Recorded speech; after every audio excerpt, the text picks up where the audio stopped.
Pronto?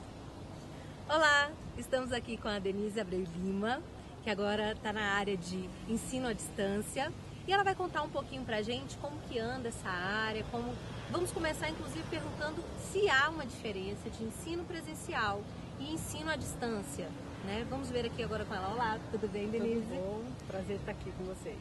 Pois é, Denise, você pode contar um pouquinho pra gente como que é essa diferença, se há, né? Se há, porque a ideia de quando o professor vai para o ensino à distância é sempre que é apenas o local de mudança, né? A sala de aula foi ali para dentro do computador, né? Sim. E tendo ele como meio. E tem alguma diferença? Tem muita diferença. Eu acho que essa visão diferente, né, das modalidades, você tem a modalidade presencial, a modalidade à distância, é importante a gente pontuar. Porque o professor que está acostumado com a modalidade presencial, ele sempre se preocupou só com o trabalho dele. Ele está trabalhando ali diretamente com os alunos, é ele que prepara o material, é ele que gerencia a sala de aula, é ele que faz tudo sozinho. Na verdade é um trabalho solitário, né? Então, quanto mais competente for o professor, mais habilidades ele tiver, ele vai saber não só produzir seu material, como gerenciar a sala de aula, fazer tudo sozinho. Quando você passa para a modalidade à distância, ele já deixa de ser um monodocente, quer dizer, não é um docente só que está trabalhando, ele tem que trabalhar com diversas equipes. E como é que funciona isso?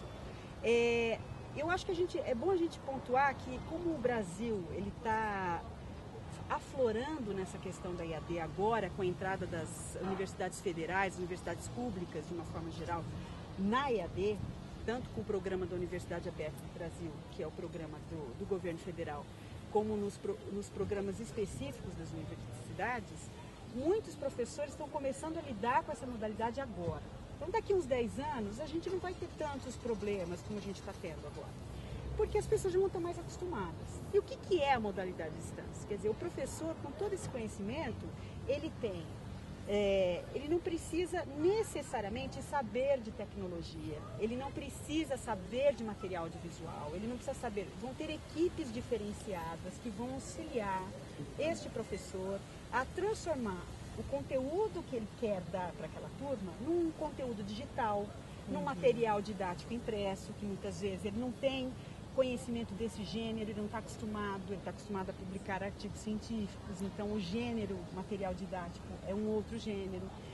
De produção de audiovisual, videoaulas, né? O professor não foi formado para ser ator, para falar na frente de uma câmera, para gravar aulas, né? Às vezes eles ficam super tímidos, eles se atrapalham, mas eles percebem que quanto mais natural ele for, cometendo os mesmos erros que ele comete na sala de aula, entendeu? Com as mesmas intervenções, aí é que traz essa realidade para o aluno que está lá do outro lado do computador. Então, o professor não precisa ter todos esses conhecimentos, ele precisa ter equipes que possam trabalhar junto com ele. Então, e essas equipes, muitos deles são professores também, né? Ele tem uma equipe de tutores que é para essa intermediação. Imagina você, Leila, que dentro da sala de aula a gente tenha 50 alunos. É normal que os 50 alunos não falam ao mesmo tempo, certo? E quando eles falam, geralmente são 4, 5, no máximo 10 que interagem dentro da sala de aula, o resto fica quieto. Na EAD não é assim. No ambiente virtual de aprendizagem, que é a sala de aula virtual, é como se fosse um site com todos os conteúdos organizados, a sala de bate-papo, o correio eletrônico, todos os recursos possíveis para o professor utilizar de comunicação ali, ele tem que ter os tutores para intermediar essa relação, porque ele não consegue falar com 200, com 300 alunos. Mas se ele tiver uma equipe de tutores que são professores especialistas na área, que possam fazer essa intermediação, então ele vai ter um contato muito mais próximo com o aluno. Porque todos os alunos falam ao mesmo tempo.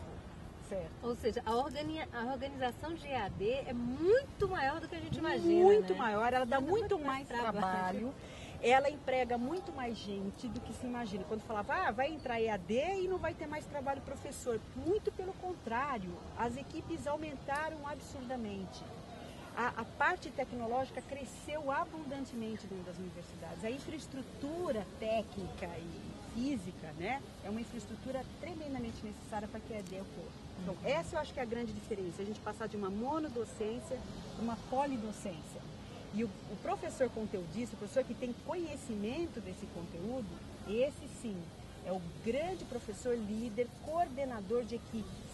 Aí é que surge uma outra necessidade, professor, da formação do professor. Ele saber lidar e gerenciar equipes, que ele não é formado para isso. Exatamente, essa formação é um pouquinho diferente então, né? Essa formação do professor de EAD, ele não vai ser uma formação... E como é que está isso aí nos cursos de licenciatura? Já tem alguma coisa pensando nisso? Pois é, eu acho que esse é o grande reflexo, né? Na hora que você lança alguma coisa nova, isso tem um grande impacto depois nos cursos de formação. Então, alguns cursos que já estão mais assim com o pé na realidade, já procuram que os seus alunos usem recursos tecnológicos para dar aula, usar um vídeo, um DVD, um PowerPoint, uma lousa digital, tá certo? Você aprender a usar esses recursos para quando você entrar no mercado de trabalho, você ser bem aceito, não só bem aceito. Entre o professor, imagina um professor que tem um nível de língua fantástico e o outro que também tenha, só que esse tem conhecimento tecnológico digital e esse não tem. Quem que você contrata? Então é uma questão óbvia que a gente precisa começar a prestar atenção nos cursos de formação de professores. Não só ter disciplinas específicas para mostrar a eles isso, mas para eles terem conhecimento do que é EAD. E olha, eu não vou dizer só em licenciatura, em bacharelado também, porque nos cursos de bacharelado, muitos profissionais saem, vão trabalhar em empresas, e esses, o e-learning, que eles chamam mais especificamente, ou esses, as formações em company, elas estão em crescente expansão, entendeu? Então, isso que acontece. Isso é importante tanto para o bacharelado como para a licenciatura. Ou seja, uma empresa multinacional hoje não gasta um absurdo de dinheiro levando os seus funcionários a viajarem pelos países ou até mesmo dentro de estados, porque ele já tem ele tem uma estrutura interna que permite essa educação continuada. E os profissionais que são contratados, que estão lá e que têm conhecimento de AD, são mais valorizados do que se não tem. Né? Então, eu acho que isso é importante a gente ter conhecimento. Né? Hoje, no programa da Universidade Aberta do Brasil, por exemplo, nós temos federais que atualmente nós temos 6 cursos de licenciatura de letras, português, inglês e português e espanhol, à distância, certo?